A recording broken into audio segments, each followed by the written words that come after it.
Hello बच्चों, पिछले class में हमने आपको बताया था कि कायरल कार्बन क्या होता है। बच्चों, कायरल कार्बन के लिए दो कंडीशंस थी। क्या क्या थी? पहली कंडीशन थी कि कार्बन मस्ट बी sp3 और दूसरी कंडीशन क्या थी? It should be different and distinct atoms attach to it. Molecules having single chiral carbon. मैंने आपको ये भी बताया था कि कायरल कार्बन ही नहीं, कायरल एटम्स भी हो सकता है। कायरल एटम्स के लिए sp3 एटम होना चाहिए और उसके चारों तरफ जो दूसरे एलिमेंट्स हैं, जो दूसरे कंपाउंड हैं, वो डिफरेंट होने चाहिए। आज हम थोड़ा और आगे बढ़ेंगे। धीरे धीरे धीरे ऑप्टिकल आइसोमर्स को हम ऐसे मगअप कर लेंगे, ऐसे याद कर लेंगे, ऐसे समझ लेंगे कि एक भी क्वेश्चन नहीं छूटे। Molecules having single chiral carbon.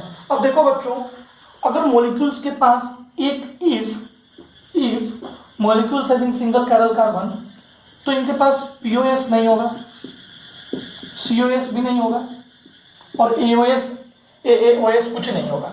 जब ऐसा होगा बच्चों, तो दिस कंपाउंड विल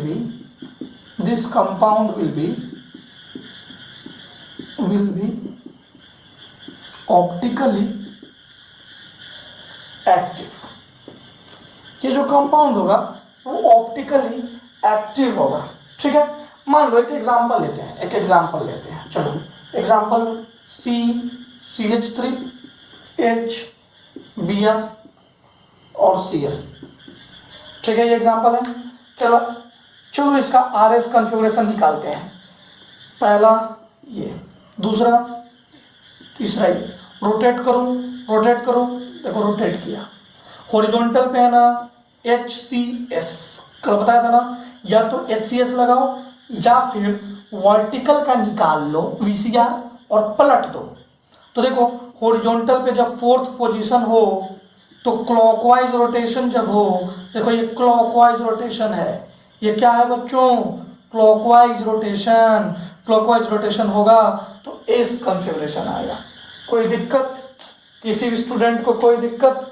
अब मैं मान लो इसका मिरर इमेज लेना चाहता हूँ। मान लो बच्चों कि मैं इसका मिरर इमेज लूँ, ले लूँ क्या? देखो C यहाँ है, H यहाँ है, तो H इधर होगा, ये Cl पीछे होगा, Br यहीं होगा और CH3 यहीं होगा। अब मिरर इमेज का हम कॉन्फ़िगरेशन निकालना चाहते हैं, RS कॉन्फ़िगरेशन निकालना चाहते हैं। ठीक है, निकाल लूँ? ओके बच्चों, 1 2 3 घूम जाए, लो घूम गया। ये तो anti clockwise horizontal HCS, clockwise पे S, तो एंटी क्लॉकवाइज पे R, क्लॉकवाइज पे S तो एंटी क्लॉकवाइज पे R। अरे यार, इसका मिरर इमेज तो R दे रहा है, अब जरा ध्यान से देखो, ये क्या है बच्चों? Mirror image. किसका मिरर इमेज है? इसका मिरर इमेज है।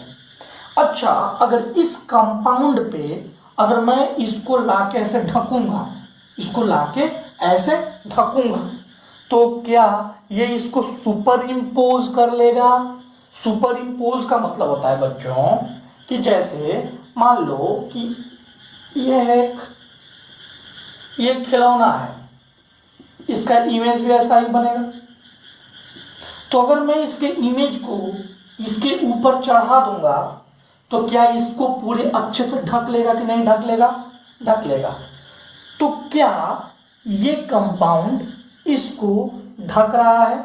जरा देखो, जैसे ही मैंने ढकने की कोशिश की तो CH3CBr तो ढक गया, लेकिन Cl के ऊपर H आ गया और H के ऊपर Cl आ गया। जरा ध्यान से देखो, Cl के ऊपर क्या आएगा? H के ऊपर क्या आएगा? Cl। क्या परफेक्टली ढक रहा है? परफेक्टली ढक नहीं रहा है। जब ये परफेक्टली नहीं ढकेगा तो इसी को कहते हैं इनएंशियोमर्स।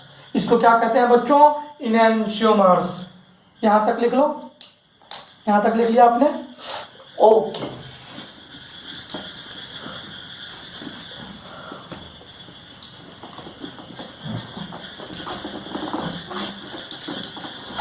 बच्चों हमने क्या देखा, ये चलने का बच्चों, हमने क्या देखा, हमने देखा two non super imposable compounds are formed।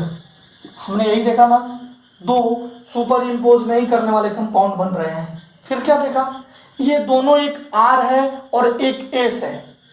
these two are optically active if we count them separately। अगर हम उनको सेपरेटली काउंट करेंगे तो ये क्या होंगे बच्चों, ये क्या होंगे, ये ऑप्टिकली एक्टिव होंगे। लेकिन अगर इनको एक साथ क्लब कर देंगे, but if we club them together because other one is mirror image,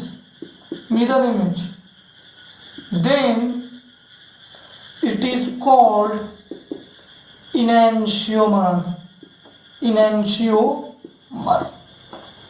अब जरा देखो बच्चों, मैंने क्या बोला आपको, the compounds which are mirror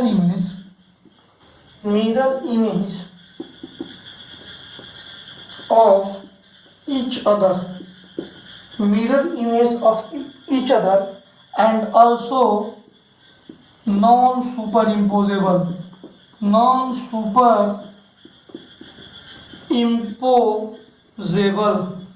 और ये सुपर इम्पोजेबल भी नहीं होने चाहिए, is called enantiomers। उनको हम क्या बोलेंगे बच्चों, उनको हम enantiomers बोलेंगे। अब जरा ध्यान से इसको देखना। अब मैं जो एग्जाम्पल आपके सामने पढ़ा था वो क्या थे, एक एस था, दूसरा आर था। तो क्या थे ये दोनों इनेंशियोमर्स थे बच्चों। ये दोनों क्या थे बच्चों, इनेंशियोमर्स थे।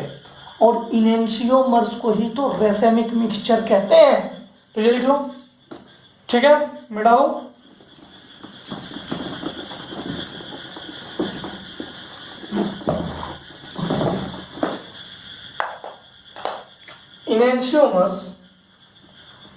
Enantiomers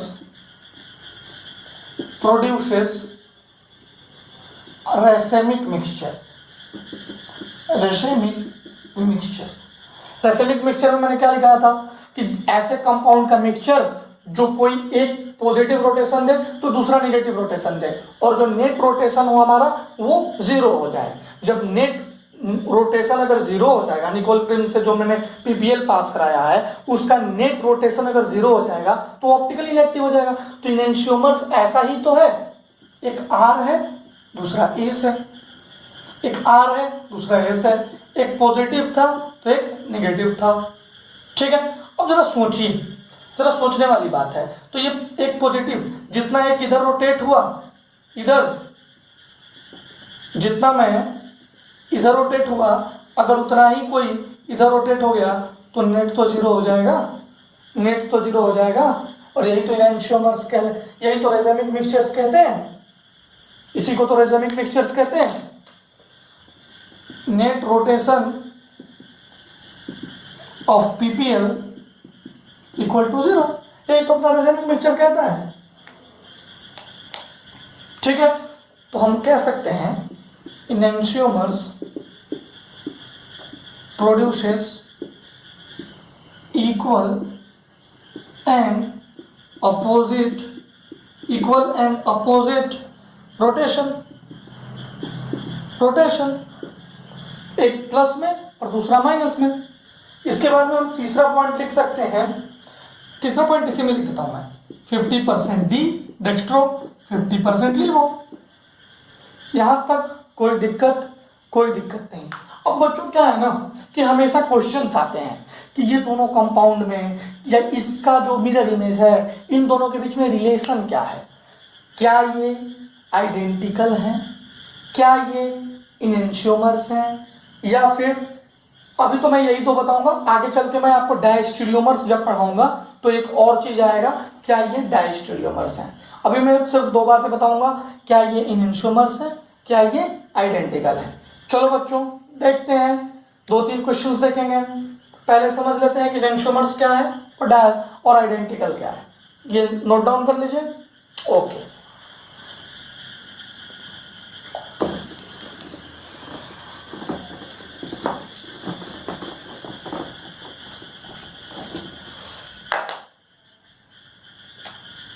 अब देखो, इफ वन हैज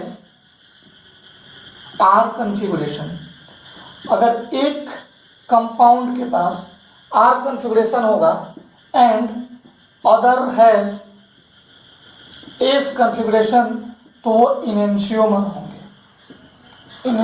होंगे। अगर if one has R configuration and other has also R configuration, उसको बोलेंगे आइडेंटिकल।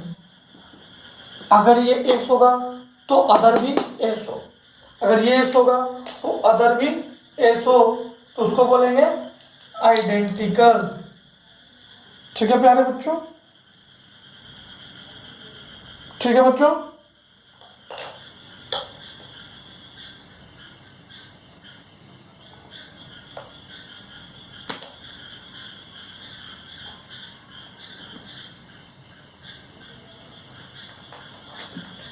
चलो ये इंक लग गया मेरे हाथ में। ठीक है, अब हम एक एग्जांपल करते हैं। एग्जांपल नंबर 1, एग्जाम्पल नंबर 1,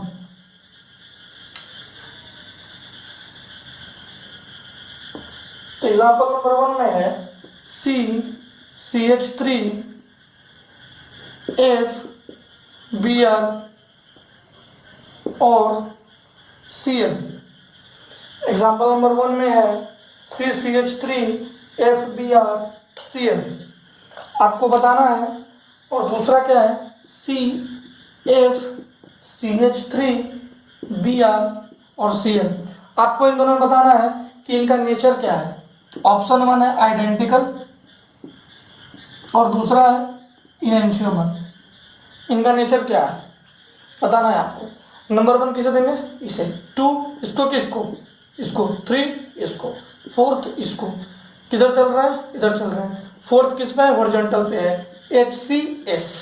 अब ये RS कॉन्फ़िगरेशन निकालना बहुत फास्ट आने चाहिए आपको। ये देखो 1 इधर, 2 इधर, 3, देखो ये 4th पोजीशन वर्टिकल पे है, तो VCR पर ये एंटी क्लॉकवाइज है, तो S एंटी क्लॉकवाइज था बच्चों।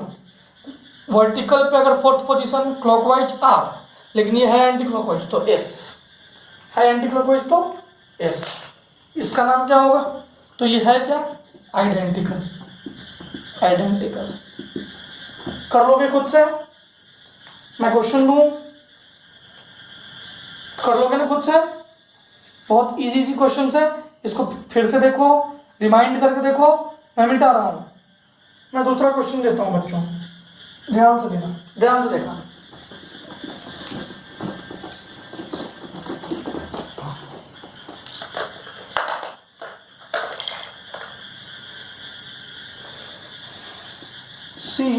CL FHD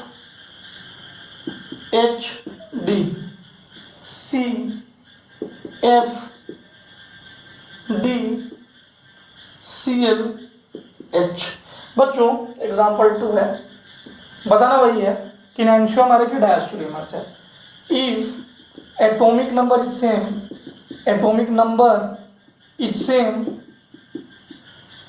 then priority directly proportional to atomic mass.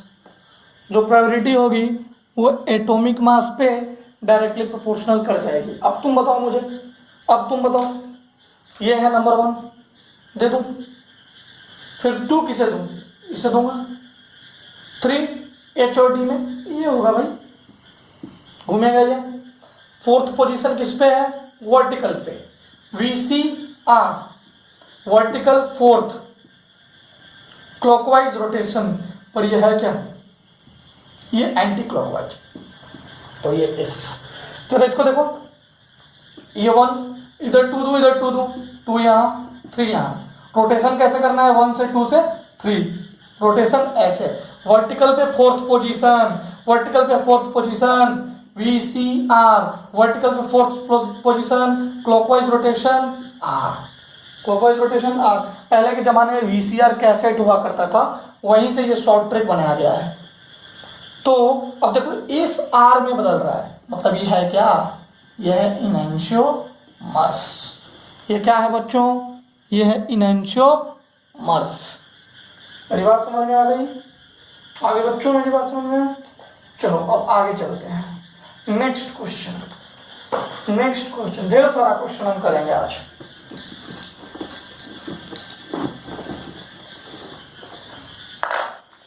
Question number 3, question number 3 है BrC PH H CH3 CH3 C H PH Br, ठीक है। Question number 4 C F H Br C double bond O C double bond O H C double bond O H C Br F H, बताओ जरा, बताओ जरा, देखो R S configuration बताओ, are और are रह जाएगा तो आइडेंटिकल, आर एस में बदल जाएगा तो इनैंशियोमर्स। क्वेश्चन देखिए,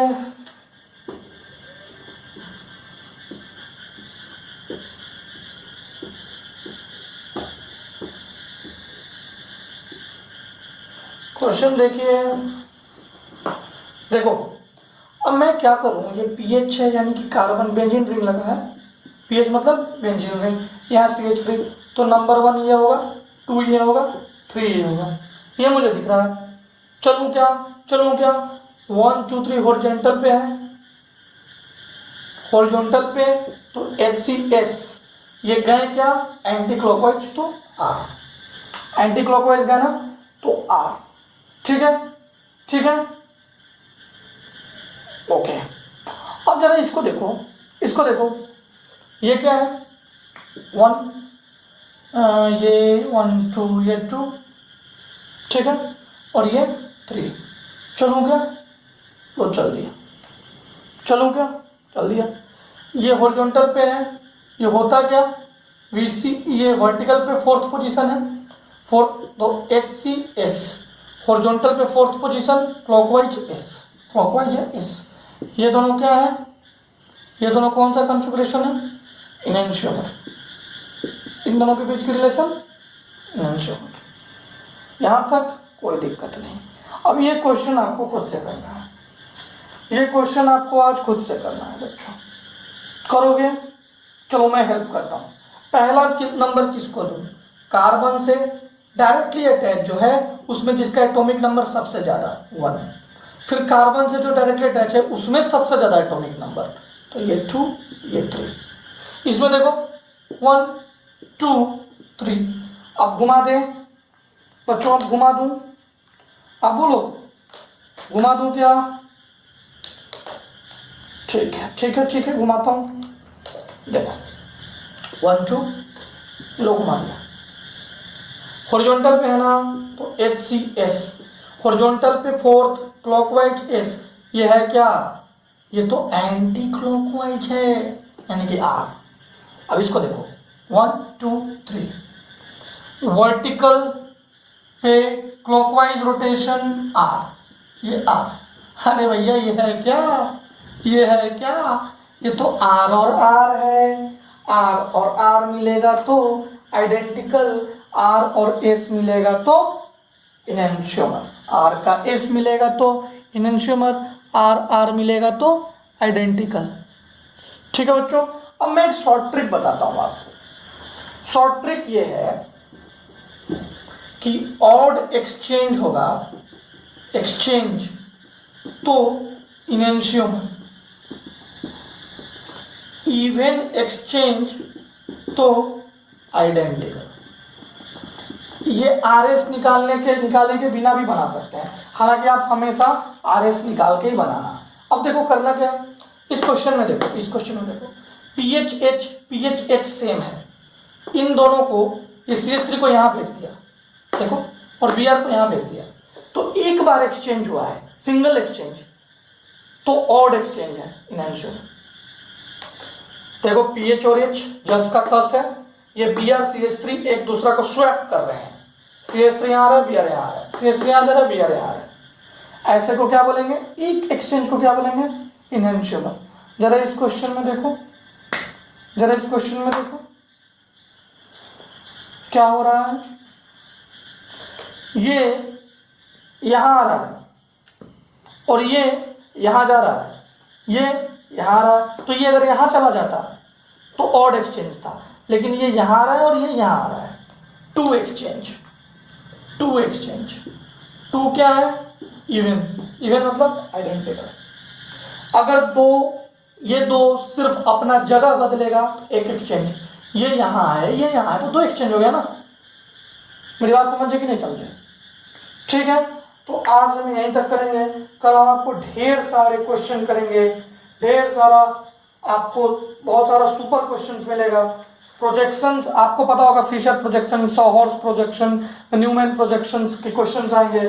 फिर एक से ज्यादा जब हमारे पास कैरल कार्बन आएगा तो उसमें पीओएस आ गया, प्लेन ऑफ सिमेट्री या सेंटर ऑफ सिमेट्री, तो डैश टेरियोमर्स का केसेस बनना शुरू हो जाता है, मेजो कंपाउंड्स आना शुरू हो जाता है, तब उसको मेजो कंपाउंड्स कहते हैं। लेकिन अगर एक से ज्यादा 3-4 हमारे पास कायरल कार्बन है और पीओएस भी नहीं है, सीओएस भी नहीं है, कुछ बदलता है कुछ नहीं बदलता है, तो डैश टेरियोमर्स आते हैं। तो आने वाले समय में हम मीजो के बारे में पढ़ेंगे। अभी तक मैंने रासायनिक मिक्सचर्स पढ़ा दिए आपको, मीजो बताऊंगा, डैश टेरियोमर्स बताऊंगा, number of optical isomerism calculate करना बताऊंगा, और जो मैंने आपको स्टीरियो सेंटर पढ़ाया है ना, वो एक्चुअली में स्टीरियोजेनिक सेंटर है, स्टीरियो सेंटर नहीं है वो। वहां पे मैंने आपको जीआई निकालने का तरीका बताते वक्त बता दिया था कि आप याद कर लो ताकि आपसे क्वेश्चन बन जाए। अब मैं एक्चुअल में स्टीरियोजेनिक सेंटर, जिसमें ऑप्टिकल आइसोमेरिज्म और ज्योमेट्रिकल आइसोमेरिज्म दोनों आ जाएंगे, जब मैं आपसे पूछूंगा how many stereo isomers are there, तो आप ऑप्टिकल और ज्योमेट्रिकल दोनों कैलकुलेट करोगे। दोनों के लिए स्टीरियोजेनिक सेंटर इज, उसको क्या बोलते हैं, डिफाइंड। यहां तक मेरी बात समझ में आ गई? आप इसको अच्छे से मगअप करो, अगले 2 लेक्चर 3 लेक्चर तक, 20-25 मिनट के 2-3 लेक्चर में ये खत्म हो जाएगा। ओके बच्चों, हैव अ गुड डे।